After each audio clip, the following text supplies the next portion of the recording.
Bismillahir Rahmanir Rahim. We are talking about the description of the Hajj, and we are at the stage when the Prophet is standing at Arafah. We know the Prophet prayed Salat al-Dhuhr and Salat al-Asr.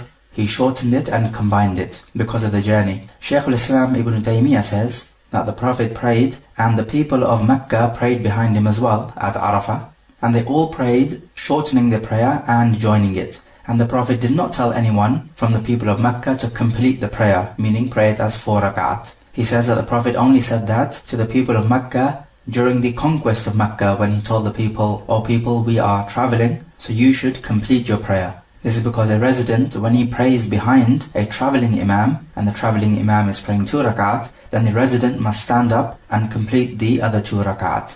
But the Shaykh says that the Prophet did not tell them at Arafah to stand up and complete the other 2 rak'at. So he's saying that everybody prays 2 rak'at and combines it.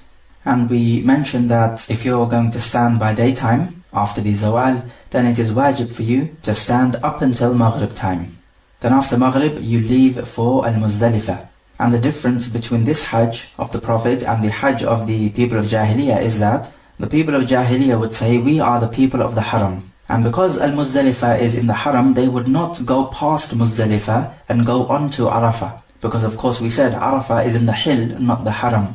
As for the rest of the people from outside the Haram, they would go to Arafah. So they would differ with the Quraysh on this issue. So the Quraysh were thinking that the Prophet is going to perform the Hajj just like they performed the Hajj, and not like the other people who would go to Arafah. But the Prophet performed it just like the other people performed it. And the Prophet stayed at Arafah. The Prophet gave the order when leaving for Al-Muzdalifah that you should do so with tranquility. And he indicated this with his hand. And you should also be making talbiyah on the way.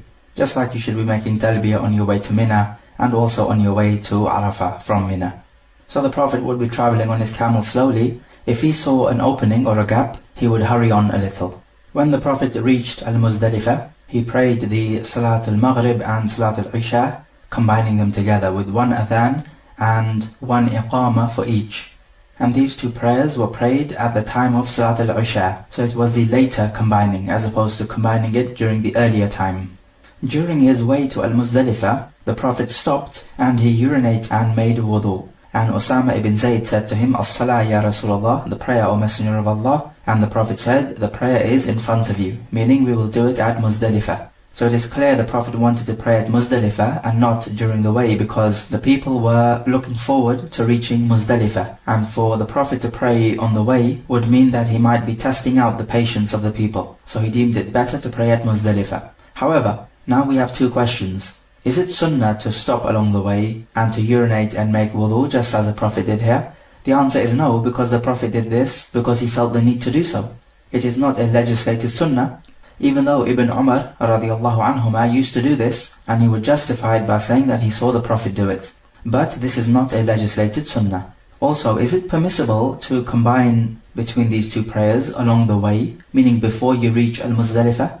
We say definitely it is better to combine at Muzdalifah. However, if you're in a situation where you fear the middle of the night is going to pass you by, and hence the time of Salat al-Isha is going to finish, then you should pray along the way, because you are not allowed to delay the prayer past the Salat al-Isha time. And even if you don't fear the time of Salat al-Isha passing by, and you deliberately prayed on the way, we say your prayer is correct, because we know that the whole earth is a masjid, and you can pray anywhere. Of course, it is better to pray at Muzdalifah because this is closer to the Sunnah, but if you were to pray on the way, then there is no problem with this, and some scholars say that this prayer is not correct. But the correct opinion is as we have stated, simply because there is no evidence to suggest that your prayer is not correct. In the hadith, it does not mention that the Prophet prayed the Salat al-Witr, but from other narrations we know that the Prophet would always pray the Salat al-Witr. Therefore we say that after praying the Isha, you pray the Salat al-Witr, and you do not pray any Sunnah prayers in between the Maghrib and the Isha. The Salat al-Isha is shortened, but the Maghrib remains at 3.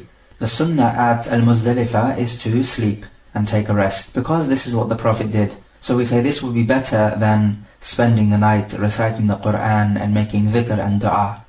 But we now want to know what is the ruling on staying the night at Muzdalifah.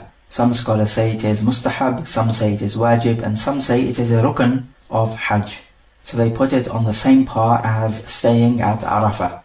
But we say it is most likely to be wajib because the Prophet did allow the weak people to leave early during the night at Muzdalifah, whereas he himself left just before sunrise the next day. So we say it is wajib, and if you did not do it, then you have to sacrifice a sheep, feeding it to the poor people of the haram. The other question we need to ask is, when is the earliest time you can leave from Muzdalifah? We know what the Sunnah is. The Sunnah is to pray Salat al-Fajr there, and then to stay there up until when it becomes light, but before sunrise. And that's when you head off to Mina.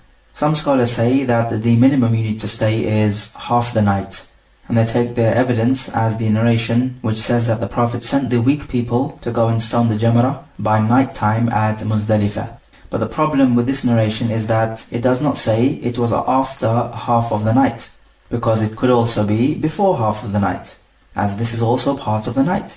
However, we find in the narration in the Sahihain that Asma bint Abi Bakr would watch the moon, and when the moon disappeared, she left al-Muzdalifah. And the moon would disappear about 2/3 into the night. So this would now suggest to us that you have to stay most of the night at Muzdalifah. And the night at Muzdalifah will begin when you arrive at Muzdalifah. So it's from that time up until the Salat al-Fajr. You calculate this amount of time, and you have to stay most of that night, meaning more than 50% of that night. And this seems to be the opinion most in accordance with this evidence. Because the thing is that the moon is going to disappear when 2/3 of the night has passed. So we say you have to stay most of the night at Muzdalifah, at least since the time you arrive there. If he leaves before most of the night, then he has to offer a sacrificial animal. If he made this mistake knowing what the ruling was, and he did it by choice, so he was not forced, and he did not do it forgetfully. What happens if he arrives at Muzdalifah after Salat al-Fajr? We say his Hajj is complete and there's nothing upon him. And the evidence for this is the hadith of Urwa ibn al-Mudarris in the Sunnah, and it is authentic, in which the Prophet told him, whoever witnesses this prayer of ours, meaning Salat al-Fajr at Muzdalifah, and he stands with us until we leave, and before that he stood at Arafah, by day or by night, then he has completed his Hajj and his rituals. So the point is, if you arrive after Salat al-Fajr, and you pray Fajr over there, and you stay at Muzdalifah, making dhikr of Allah and dua, until you leave just before sunrise, then this will suffice you. As for if he reaches Muzdalifah after the time of Salat al-Fajr, then some ulama would say that he has to offer a sacrificial animal, but the better opinion appears to be that he reaches Muzdalifah, and he should stay there even a little while before proceeding to Mina. And his situation will be similar to the situation of the one who misses the prayer time, until he has to pray after the time, and there is no sin upon him. But this idea of leaving before Salat al-Fajr to stone the Jamratul Aqaba at Mina, is this only for the people who have an excuse? So for example, the elderly people or the weak people or the women and children, or is this permission given to everybody, even if you are a strong man? Some ulama say this is specific to the weak people or those with an excuse. And they say this because the Prophet stood at Muzdalifah until almost sunrise, and the Prophet said, خُذُوا عَنِّي مَنَاسِكَكُمْ, take from me your rituals. So this is what we are ordered to do. But what appears to be the correct opinion is that it is not wajib to stay up until Salat al-Fajr, and that you can leave before. Remember, you have to stay most of the night. And this opinion is better, especially nowadays, where the congestion is just too much. And so for some people to leave before Salat al-Fajr will be easier, and will ease the congestion when it comes to the stoning of the Jamratul Aqaba. So anyway, the Prophet prayed the Salat al-Fajr at its earliest time, which is the Sunnah, and then he went to the Al-Mash'arul Haram. This is a small mountain in Al-Muzdalifah, but now in its place you will find a masjid. And so we say this is the Sunnah to do. If you cannot stay at the Mash'ar al-Haram, then anywhere in Muzdalifah will suffice. The Prophet said, وَقَفْتُ هَا هُنَا وَجَمْعٌ كُلُّهَا مَوْقِفٌ. I stood here, but Jam', meaning Muzdalifah, all of it is a place of stopping. And Muzdalifah is called Jam' because it collects the people together. This is what Jam' means. It means a group or a collection. So everybody would be at Muzdalifah. Back in the day of Jahiliyyah, as for the Quraysh, they would not go to Arafah. So Arafah is not called Jam' because not everybody would be at Arafah. So you would actually find more people staying at Muzdalifah than in Arafah in the days of Jahiliyyah. But of course the Prophet changed all this, and everybody must attend Arafah, and it is wajib to attend Muzdalifah. So what do you do at Muzdalifah then after Salat al-Fajr? You make dhikr of Allah Jalla wa Ala. Allah says, فاذكروا الله عند المشعر الحرام. And remember Allah at the Al-Mash'ar al-Haram, which translates to a sacred place of the Hajj ritual. Some ulama say that you should recite at this point the ayah from Surah Al-Baqarah, which contains in it فَإِذَا أَفَضْتُم مِّنْ عَرَفَاتٍ فَاذْكُرُوا اللَّهَ عِنْدَ الْمَشْعَرِ الْحَرَامِ وَاذْكُرُوهُ كَمَا هَدَاكُمْ وَإِن كُنتُم مِّن قَبْلِهِ لَمِنَ الضَّالِّينَ. And then when you leave Arafat, then remember Allah at the Mash'ar al-Haram and remember Him as He has guided you. And before that you were of those who were astray. Although there does not appear to be any specific evidence that you recite this over here, but it appears to be an appropriate ayah in that you will feel that you are obeying the command of Allah Jalla wa Ala. So you make dhikr and dua over there until it becomes bright, and you leave before sunrise to Mina. And in heading towards Mina, the Prophet passed by the valley called Muhassir, which means to make someone sad. He quickly went through this valley, so he sped up a little bit. The ulama differ as to why he sped. Some say this was the valley where the people of the elephant were destroyed. And the Prophet warned in the Sahih, لا تدخلوا مساكن الذين ظلموا أنفسهم إلا أن تكونوا باكين حذرا أن يصيبكم مثل ما أصابهم. Do not enter the dwellings of the people who wrong themselves except if you are crying, as you should be aware that the punishment which afflicted them might afflict you. But this opinion does not appear to be correct because the people of the elephant were punished at a place called Al-Mughammas. The other opinion, and which appears to be the correct one, is that the people of Jahiliyyah would stay here in the valley of Muhassir and they would recount the amazing feats of their forefathers. So Allah Jalla wa Ala does not want you to recall your forefathers, rather He wants you to remember Him. He says in the Quran, فَإِذَا قَضَيْتُم مَنَاسِكَكُمْ فَاذْكُرُوا اللَّهَ كَذِكْرِكُمْ آبَاءَكُمْ أَوْ أَشَدَّ ذِكْرًا. And when you have completed your rituals of the Hajj, then remember Allah just like you remembering your forefathers, or even better than that. Then you reach Mina and you only stone the Jamratul Aqaba on that day. And this is the 10th of Dhul Hijjah or Yawm al-Nahr. And we'll speak more about stoning the Jamrat in a bit more detail with the relevant narrations coming up. Likewise, we'll speak in a bit more detail about the Tawaf. Thereafter, he says, the Prophet went and made his sacrifice. Of course, the sacrifice is wajib upon the one making tamattu', and according to most scholars, for the one making the qiran as well. And a sacrificial animal is not wajib for the person who is resident of the haram or resident of Makkah. Thereafter, the Prophet went and made tawaf al-ifadah. Ifadah means when you pour out. This is because from Muzdalifah, the people make ifadah, they pour out of Muzdalifah as if water is pouring out. And so they go to the Kaaba and make the Hajj there. So this is tawaf al-ifadah. It is also known as tawaf al-ziyarah.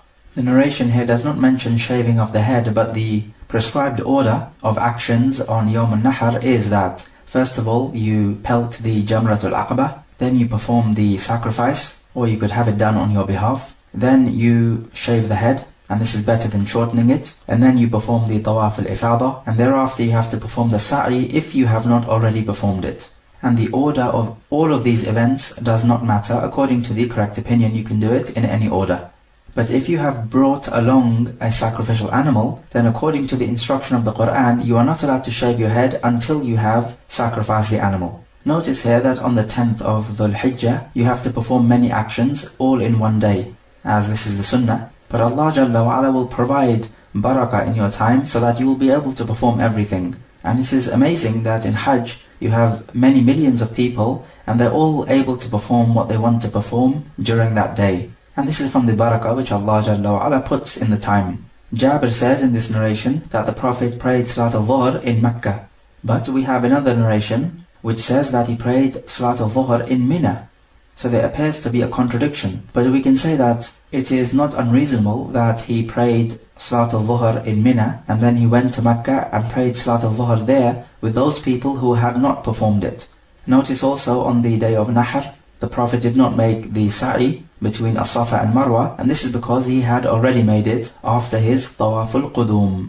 Hadith 621. وعن خزيمة بن ثابت رضي الله عنه أن النبي صلى الله عليه وسلم كان إذا فرغ من تلبيته في حج أو عمرة سأل الله رضوانه والجنة واستعاذ برحمته من النار. رواه الشافعي بإسناد ضعيف. From Khuzaymah ibn Thabit, he says that when the Prophet finished from his talbiyah during his Hajj or the Umrah, he would ask Allah for his pleasure and Jannah, and he would seek refuge with the mercy of Allah from the fire. The narration is da'if, but we can learn from the narration that the talbiyah is legislated and from the guidance of the Prophet. And making dua after your talbiyah is understandable because the talbiyah is from the emblems of the Hajj. You know somebody is performing Hajj if you see him chant the talbiyah. And so for you to make dua after this most virtuous of actions is understandable. And it is hoped that your dua will be accepted. And we know that the talbiyah includes the aspects of tawheed. So when you make tawheed of Allah Jalla wa Ala and you make dua afterwards, then this is a good way and it is from the etiquettes of making dua. It says here that he would ask Allah for his pleasure and Jannah and to seek protection from the fire. So he's asking for something and he's asking to be saved from something. It says that he sought refuge with the mercy of Allah from the fire. So is it permissible to seek refuge with any of the attributes of Allah? The answer is no, because the attributes of Allah are not actually Allah. They are in following Allah Jalla wa Ala. But when we say that he sought refuge with his mercy from the fire, this is similar to as the Prophet saying when he was in a stressful time, Ya Hayyu Ya Qayyum Birahmatika Astaghith. O Hayy, O Qayyum, the two names of Allah, with your mercy I seek help. Of course he's seeking help with Allah Jalla wa Ala, not with the mercy of Allah, but he says Birahmatika, with your mercy, as a means of tawassul, or seeking a closeness to Allah Jalla wa Ala using the attributes of Allah. Because we know you can make tawassul to Allah using any of the names or attributes of Allah Jalla wa Ala.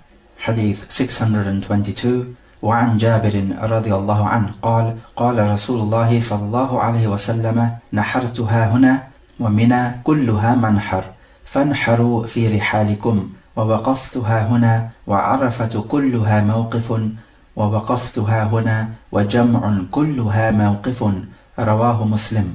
From Jabir, the Prophet said, I sacrificed here, and all of Mina is a place of sacrifice, so sacrifice from your dwelling places. And I stood here, and all of Arafah is a place of stopping or staying, and I stopped here, and all of Jam', meaning Muzdalifah, is a place of stopping. Muslim reported it. So in this hadith, the Prophet calls Mina a manhar, coming from the verb nahara, and this is what is done to a camel, where you stab the base of the neck of the camel with a knife, and it makes the blood flow. This is not the way the sheep is sacrificed, because with a sheep or a chicken, you would cut its neck horizontally. So the sacrifice which the Prophet is talking about is the sacrifice of the tamattu' or the qiran, or any optional sacrifice which you're performing, because we know the Prophet performed optional sacrifices as well. He slaughtered 100 animals, he did 63 himself, and the rest he left for Ali ibn Abi Talib to complete.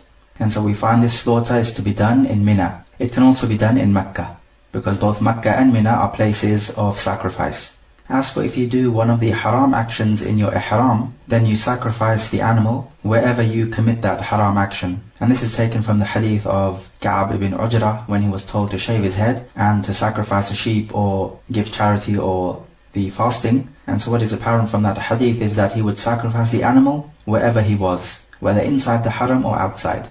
As for hunting the game animal, then this specifically is to be sacrificed inside the haram due to the ayah of the Qur'an. And the same thing goes for if you were to sacrifice a sheep because you left out a wajib act of the Hajj, then also this sacrifice needs to be done in the haram, not outside. And of course, when it comes to the sacrifice of doing something haram in your ihram or leaving off a wajib act, you are not allowed to eat from any of it, and all of it must go to the poor people of the haram. As for the sacrifice of the tamattu' or the qiran, then this is a sacrifice of thanksgiving and you are allowed to eat from it, but you also give some to the poor in charity.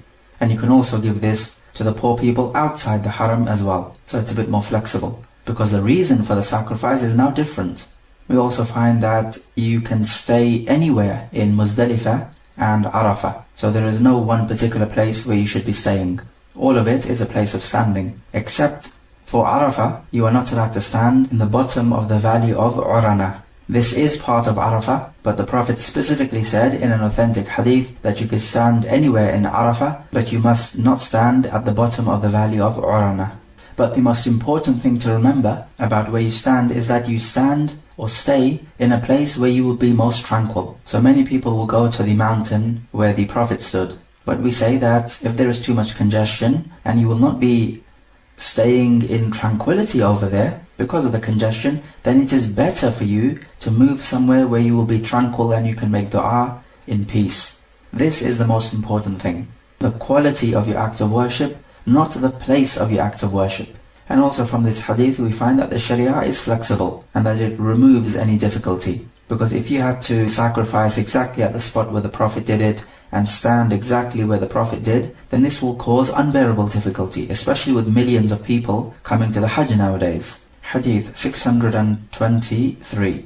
وعن عائشة رضي الله عنها أن النبي صلى الله عليه وسلم لما جاء إلى مكة دخلها من أعلاها وخرج من أسفلها متفق عليه. From Aisha, she says that when the Prophet entered Makkah, he entered from the highest part of Makkah, and when he left Makkah, he exited from the lowest part of Makkah. متفق عليه. The highest part of Makkah is a mountain pathway called Qada, and the lowest part of Makkah is a mountain pathway called Quda. In this narration of Aisha, she's talking about when the Prophet entered Makkah during the year of the conquest of Makkah, and this took place in Ramadan, in the 8th year Hijri. So it makes no difference what your purpose is, so whether it was a military expedition or whether he was performing the Hajj or the Umrah, this is the way he would enter and leave Makkah. Enter from the highest place, leave from the lowest place. So what is the reason for him doing this? Different opinions have been given by the scholars. From them, they say that when he enters Makkah, it is a veneration, so he enters from the highest place. Because when you venerate a city or a place or something, you look up to it. And when you're leaving this sacred place of Makkah, and this is something which is apparently negative because you're leaving a sacred place, so it is more fitting to leave it from the lowest side. Also from the opinions, they say that Ibrahim entered Makkah from the highest place, so the Prophet is imitating him. And also they said that whoever comes from the highest place, then he will be facing the Kaaba. And also from the opinions is that this is easiest for him. To enter from the highest place is easier, and to exit from the lowest place is easier for him. And the Prophet would normally do that which is easiest, as long as it does not include something which is haram. So if it is something which is easiest for him, then we cannot say it is Sunnah to enter from the highest place and exit from the lowest. Rather we say the Sunnah is to enter and exit from wherever it is easiest for you. The classical scholars have also said that when you enter the Masjid al-Haram, you enter from the door of Banu Shaybah. But again, we can say the same thing, that this is not an intended Sunnah, rather this would have been something which was easiest for the Prophet to do. So we say the Sunnah is just enter the Masjid from wherever it is easiest. And the Prophet never gave any verbal order to enter Makkah from the highest point and to leave from the lowest, or to enter the Masjid al-Haram from the door of Banu Shaybah. Hadith 624. وعن ابن عمر رضي الله عنهما أنه كان لا يقدم مكة إلا بات بذي طوى حتى يصبح ويغتسل ويذكر ذلك عن النبي صلى الله عليه وسلم متفق عليه. From Ibn Umar رضي الله عنهما, it's reported that he would not approach Makkah except that the night before he will spend it at a place called Dhu Tuwa, and in the morning he would take a bath. And he says that the Prophet would do this. The narration is muttafaqun alayhi. As for this place Dhu Tuwa, it is at the entrance of Makkah. Nowadays it is known as Abar Zahir, because over time the names of places can change. We take from this narration that it is recommended to perform a bath when entering Makkah. Note, this has nothing to do with Hajj or the Umrah. We know that you take a bath for the Ihram, and this is of course pertaining to the Hajj and the Umrah. But here we find that when you're entering Makkah, it is Sunnah to take a bath, because this would be the practice of the Prophet ﷺ, as mentioned here by Ibn Umar. And the reason why you take a bath for entering Makkah is because of the sanctity of Makkah. So it's like you're paying it respect. As you enter a sacred place, you are taking a bath and making yourself pure, just in the same way you would make yourself pure before entering in the Salah, and also entering in the Ihram. So likewise entering in the sacred city of Makkah. And we also know the Prophet ﷺ took a bath on the day he conquered Makkah in the 8th year. And definitely at that time he was not in the state of Ihram, because the month was Ramadan and he was not performing the Umrah. The Prophet only ever performed all of his 4 Umrahs during the months of Hajj, to oppose the Jahiliyyah belief that performing the Umrah during the months of Hajj is the worst type of sin. Also we take it is recommended to enter Makkah by daytime and not nighttime, because this is what Ibn Umar did, and he said that the Prophet would do this. But is it mustahab to stay exactly at this place of Dhu Tuwa and to take a bath exactly from this well of Dhu Tuwa? The answer is no, and the reason why the Prophet would have done this is because this is what was most convenient for him to do so. Otherwise, what we say, that the recommendation is to enter Makkah by daytime, meaning after Salat al-Fajr, and to take a bath when you enter Makkah, as a veneration to the city of Makkah. The place of Dhu Tuwa per se is not the important point. And we can also take from this narration to venerate the emblems of Allah Jalla wa Ala, of which Makkah is one. Allah says in Surah Al-Hajj, ذَلِكَ وَمَنْ يُعَظِّمْ شَعَائِرَ اللَّهِ فَإِنَّهَا مِنْ تَقْوَى الْقُلُوبِ. That and whoever venerates the emblems of Allah, then this is from the piety of the heart. Also, we could possibly take from the narration that when it comes to performing important actions, then it is better to be done during the daytime, meaning after Salat al-Fajr. And the example in this narration, of course, is entering Makkah. And there is a narration in which the Prophet is reported to have said, بُورِكَ لِأُمَّتِي فِي بُكُورِهَا. My ummah has been blessed in the morning. So the actions you perform in the morning, when you get up early, then this will be more blessed for you. Most of the scholars have graded this hadith to be da'if, and a minority have graded it to be sahih. But if we actually physically implement this hadith, then you will find that the timing in your day becomes more blessed, as you will find that you're able to accomplish more in the day if you begin the day early. Hadith 625. وعن ابن عباس رضي الله عنهما أنه كان يقبل الحجر الأسود ويسجد عليه رواه الحاكم مرفوعا والبيهقي موقوفا. From Ibn Abbas, it is reported that he would kiss the black stone and put his head on it. The narration is da'if.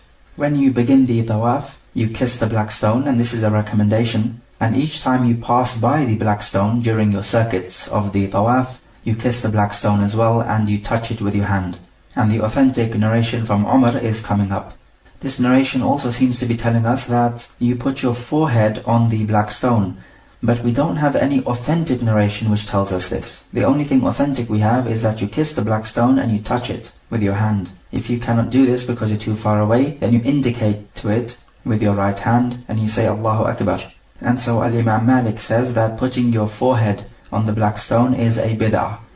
If you find that it is too crowdy and the congestion is severe, then you must not push other people in order to get to the black stone. Because pushing other people is haram. And kissing the black stone is mustahab. And you cannot compete a mustahab action with a haram action. And that's clear enough. Hadith 626. وعن ابن عباس رضي الله عنهما قال أمرهم النبي صلى الله عليه وسلم أن يرملوا 3 أشواط ويمشوا 4 ما بين الركنين. متفق عليه. From Ibn Abbas, he says that the Prophet ordered them to make a ramal 3 rounds and to walk as normal for 4 rounds in between the 2 corners, meaning the Yemeni corner and the black corner. This narration is talking about the Umratul Qada, the Umrah which the Muslims made up after the year of Hudaybiyah. So this would be in the 7th year. So in this year, the Mushrikeen were saying that these Muslims have come from Medina, and the fever which is going around Medina has weakened these Muslims. So the Mushrikeen were obviously feeling very happy, because whenever the Muslims are afflicted with anything, then of course the enemies of Islam will become very happy. So in order to enrage the Mushrikeen, the Prophet ordered the Muslims to make a ramal from the Blackstone corner going up to the Yemeni corner. And also he ordered them to make al-ittiba', which is what we said before, it is when you uncover the right shoulder. So this is you showing your strength. You might say, well, this is showing off, is it not? But this sort of thing is a type of jihad, and it is enraging the enemy. And you are allowed to show off to some extent when it comes to enraging the enemy. So in the battlefield, you are allowed to walk with pride in order to enrage the enemy. And this is to gain a psychological advantage. And so it's the same thing here with the Umrah. It is there to gain a psychological advantage. So when it comes to this type of psychological or physical battle with the enemies, then you are allowed to act with pride. But this is now due to a specific benefit. Otherwise, in normal circumstances, you should not be showing off and acting with pride, because whoever has an atom's weight of pride in his heart will not enter Jannah, as is well known. And this idea of ramal and ittiba' is specific to the tawaf al-qudum, and it is not done during the tawaf al-ifada or the tawaf al-ziyarah, as it is called.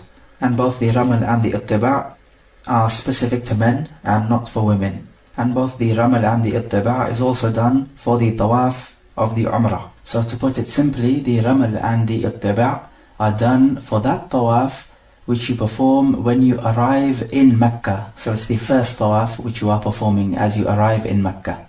So in the Umratul Qada, the way they did it was that they would begin the tawaf from the black stone, and they would make the ramal going all the way to the Yemeni corner. Then between the Yemeni corner, coming back to the black stone corner, they would walk. And the reason why they would walk this side of the Kaaba is because the mushrikeen were sitting near the Al-Hijr. And so if they were sitting there, they could not see the Muslims between the Yemeni corner and the black stone corner, meaning that quarter of the Kaaba. So there the Muslims could walk, because there were no mushrikeen there to show the strength of the Muslims. And this was easy on the Muslims as well, because the Muslims were weak physically at that time. But this ruling is abrogated, and we know that in the Hajjatul Wada', the farewell Hajj, the Muslims performed the ramal in the whole of the first 3 rounds, and they did not walk the last part.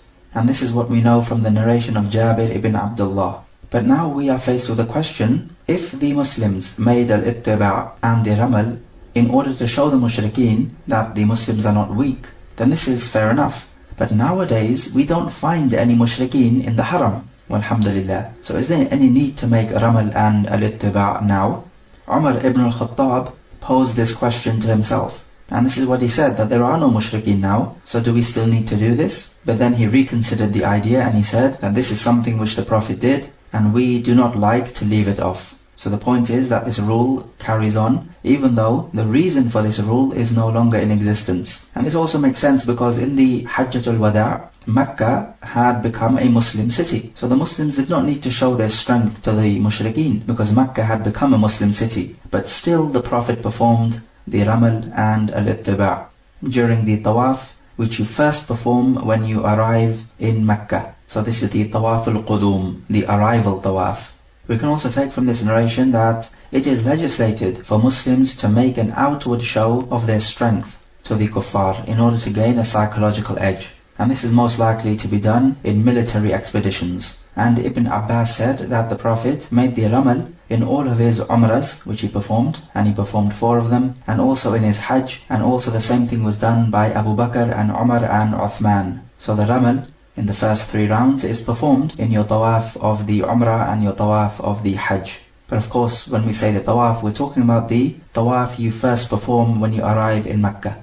If you find that you cannot perform the ramal because there's too much crowd, then you can go to the outskirts of the perimeter where there would be more space and perform the ramal there, because this would be better for you than to perform the tawaf closer to the Kaaba. Remember, the quality of your act of worship is more important than the location of your act of worship. Hadith 627. وعن ابن عباس رضي الله عنهما قال: لم أرى رسول الله صلى الله عليه وسلم يستلم من البيت غير ركنين اليمانيين. رواه Muslim. From Ibn Abbas, he says that I did not see the Prophet touch with his hand any part of the Kaaba except the 2 Yemeni corners. He's talking about the Yemeni corner and the Blackstone corner. Muslim reported it. Of course, we know the Kaaba has 4 corners, and it has 1 corner facing Al-Yaman, and next to that, the other corner is the Blackstone corner. And the Prophet, whilst making the tawaf, in every circuit only touched these 2 corners. The other 2 corners, one is facing Asham and the other one is facing to the west. So we use our principle of Sunnah Tarkiyah to conclude that it is Sunnah not to touch the other 2 corners. And if you did touch the other 2 corners, this would be a bid'ah, if you did it by way of act of worship, as opposed to just accidentally touching it. So the way you perform the tawaf is that you begin with the Blackstone corner and you touch it with your hand. And you also kiss it if you are able to do so. And of course the Kaaba is to your left. This is from the condition of your tawaf to be correct. You have to go in an anti-clockwise direction. As for this idea of touching the black stone, there is a weak narration in which the Prophet is reported to have said that the black stone is the right hand of Allah on earth, and whoever shakes hand with it, it's as if he is shaking hand with Allah. And this hadith is weak, and we do not rely upon it. Allah Jalla wa Ala certainly does have two hands, but His hands are not like any other creation, and we cannot say that the black stone is the right hand of Allah on earth. You are not allowed to start your tawaf before the black stone, rather you need to come in line and parallel to the black stone, and then you begin your tawaf there, after touching the black stone and kissing it. And thereafter, every round, you would touch the black stone and kiss it, and as for the Yemeni corner, you simply touch it, but you do not kiss it.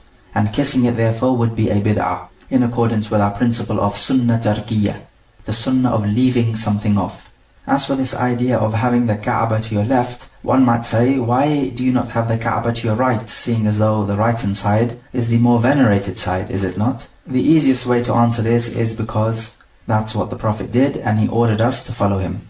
Other than that, the ulama have given some suggestions. They say that when you begin the tawaf, of course you're going to be facing the black stone as you touch it and kiss it. And if you are too far away, then you'll face the black stone and you'll point to it with your right hand, and you'll make the takbir. And then after facing the black stone, you're going to begin your tawaf, obviously. And so therefore you're going to turn away from the black stone. So it is better to turn away to your right hand side rather than the left hand side. And they've also suggested that the heart is slightly more to the left, so if you have your Kaaba to your left, then your heart is closer to the Kaaba.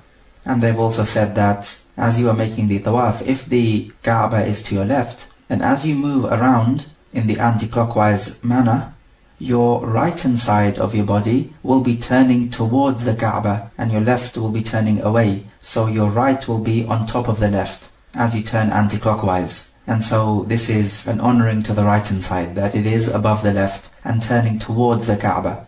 So these are all suggestions, but the bottom line is that this is what the Prophet did and ordered us to take our rituals from him.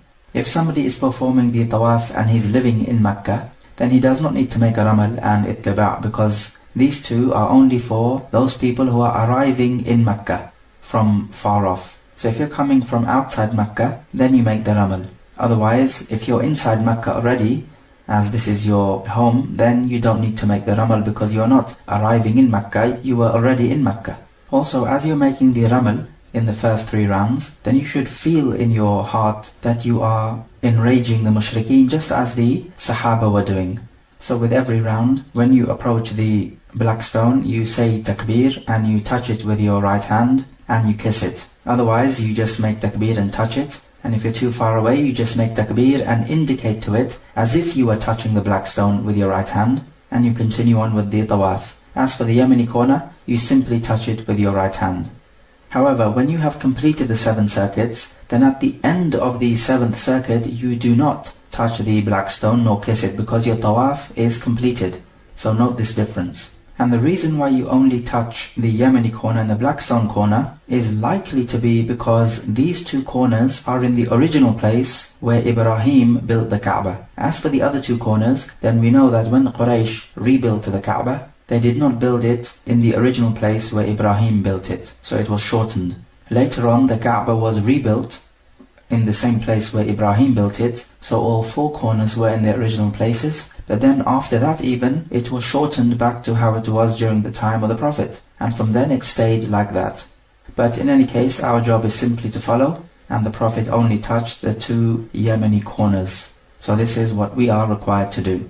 Notice also the difference between the black stone corner and the Yemeni corner is that when you touch the Yemeni corner, you do not make takbir, whereas you do when you touch the black stone corner. Are there any particular dua for the tawaf? The answer is no, there are no particular dua, rather you should be making any dua you can, and also any type of dhikr of Allah Jalla wa Ala, and you should refrain from speaking about worldly affairs. But what we do know is that in the last quarter of your tawaf, between the Yemeni corner and the black stone corner, so that quarter, you say رَبَّنَا آتِنَا فِي الدُّنْيَا حَسَنَةً وَفِي الْآخِرَةِ حَسَنَةً وَقِنَا عَذَابَ النَّارِ, because this has been reported authentically in the Sunnah of Abi Dawood. If during the tawaf you lose count and you're not sure how many circuits you've performed and you are in doubt, then the same ruling as with the salah applies. If you are in 50-50 doubt, then you go with the lesser number. So if you were doubting whether you performed 3 or 4, you go with 3 and you complete your tawaf upon that. If you think that one is more likely to be the case than the other, so you think that it is more likely that you performed 4 circuits than 3. So in this case, you go by 4 and you complete 3 more and there is nothing upon you. If you have completed your tawaf and then some doubts enter your mind, then pay no attention to these doubts. Because the asl is that you completed your tawaf properly. And unless you are certain that you have missed out on some circuits, then you do not pay any attention to doubts. Because these doubts are only from shaitan. He wants to interfere in your acts of worship. Allah Jalla wa Ala says, إِنَّمَا النَّجْوَى مِنَ الشَّيْطَانِ لِيَحْزُنَ الَّذِينَ آمَنُوا وَلَيْسَ بِضَارِّهِمْ شَيْئًا إِلَّا بِإِذْنِ اللَّهِ وَعَلَى اللَّهِ فَلْيَتَوَكَّلِ الْمُؤْمِنُونَ. That the secret talk is only from shaitan to sadden those who believe, but he cannot harm them except with the permission of Allah, and upon Allah let the believers put their trust. So these types of doubts and nightmares which you have is all from shaitan in order to sadden you, because it's like a secret talk between you and shaitan, because nobody else knows about it. Hadith 628. وعن عمر رضي الله عنه أنه قبل الحجر وقال إني أعلم أنك حجر لا تضر ولا تنفع ولولا أني رأيت رسول الله صلى الله عليه وسلم يقبلك ما قبلتك. متفق عليه. From Umar, his statement when he kissed the black stone, he said, I know you are only a stone, you cannot harm nor can you benefit. And if I did not see the Prophet kiss you, I would not have kissed you. Muttafaq alayh. So this is the authentic narration which tells us that you do kiss the black stone. The black stone is the only thing you kiss by way of worship. There is nothing else in the Sharia which you kiss by way of worship. You could kiss someone as a show of affection or respect, but not as an act of worship. And we take from this that acts of worship are dependent upon the text. So it is not for anyone to say that, well, the black stone is highly venerated, we know that, therefore let us kiss it by way of worship and veneration. The answer is no, this would be a bid'ah. And the only reason why it is legislated to kiss it is because the Prophet did so. And just because you think that an act is a good action does not make it good in the sight of Allah Jalla wa Ala. In fact, it could be the worst of actions. Just because the people deem it to be good means nothing. Allah says in Surah Al-Kahf, قُلْ هَلْ نُنَبِّئُكُمْ بِالْأَخْسَرِينَ أَعْمَالَهُ الَّذِينَ ضَلَّ سَعْيُهُمْ فِي الْحَيَاةِ الدُّنْيَا وَهُمْ يَحْسَبُونَ أَنَّهُمْ يُحْسِنُونَ صُنْعًا. Say, shall we tell you of the greatest losers in respects of their deeds? They are those whose efforts have been wasted in this life, and they were thinking that they were acquiring good by their deeds. أُولَئِكَ الَّذِينَ كَفَرُوا بِآيَاتِ رَبِّهِمْ وَلِقَائِهِ فَحَبِطَتْ أَعْمَالُهُمْ فَلَا نُقِيمُ لَهُمْ يَوْمَ الْقِيَامَةِ وَزْنًا. They are the ones who deny the ayat of their Lord and their meeting with Him, so their works are in vain, and on Yawm al-Qiyamah we shall assign no weight for them. ذَلِكَ جَزَاؤُهُمْ جَهَنَّمُ بِمَا كَفَرُوا وَاتَّخَذُوا آيَاتِي وَرُسُلِي هُزُوًا. That shall be their recompense, Jahannam, because they disbelieved and took my ayat and my messengers by way of mockery. So these ayat are talking about the kuffar, that they think they are doing such good in this world, but in fact they are the greatest losers in the hereafter, because they were not following the text. And so you'll find many Muslims falling into this same trap which the kuffar are falling into. They believe what they are doing is good, but if it is not in accordance with the Sunnah, then there is no good in it, because the Sunnah is the yardstick with which you measure good and bad. Umar says to the stone that you neither harm nor benefit. This is an important statement. It may seem obvious to you, but do not forget that during his time there would have been some Muslims newly converted from kufr, and they would be used to worshipping stones and trees and things like this, believing that these things can harm and benefit. And so the thing is, you don't want to over-venerate something and believe there is special virtue in something when in fact there is not. And nowadays we find people of deviancy going to the cave of Hira, where the Prophet used to stay, and they want to take blessings from this place, because it is a historic place. And this is just a demonstration of their ignorance. And you find nowadays people also would want to touch the black stone and also wipe it on their body in order to take blessing from it. And this is also plain ignorance. Umar is saying here that this stone cannot benefit nor harm in aught. So what we say is that you would make the takbir and touch the black stone and kiss it. If not, you can touch the black stone with your hand and kiss your hand. And if you cannot even do this, then you would simply indicate to the black stone as if you were touching it. So these are the 3 phases in order of priority. And saying the takbir is in all 3 of these phases. Let us take some review questions. So question number 1. Explain what is done at the night of Muzdalifah and afterwards, meaning after the Fajr. And also explain the earliest time you are allowed to leave Muzdalifah to go to the Jamratul Aqaba. Question number 2. Explain what we mean by Ramal and Ittiba'. So explain what they are and when are they to be done. Question number 3. At the Blackstone corner, explain what should be done.